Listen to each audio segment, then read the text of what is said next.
Welcome everybody to the inaugural Gleeson Charity Gala.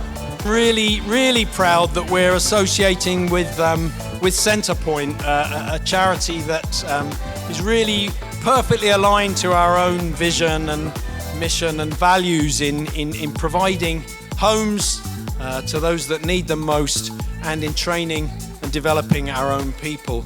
And it's really a great pleasure to see you all supporting that charity this evening. So from labourer to managing director, I thank you all, because without your professionalism, your dedication and your commitment, we could not be here today looking at a future that's bright.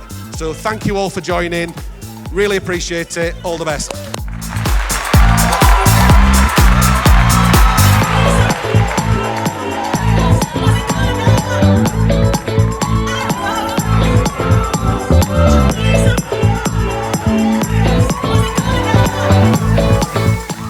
Estimated running total £36,000.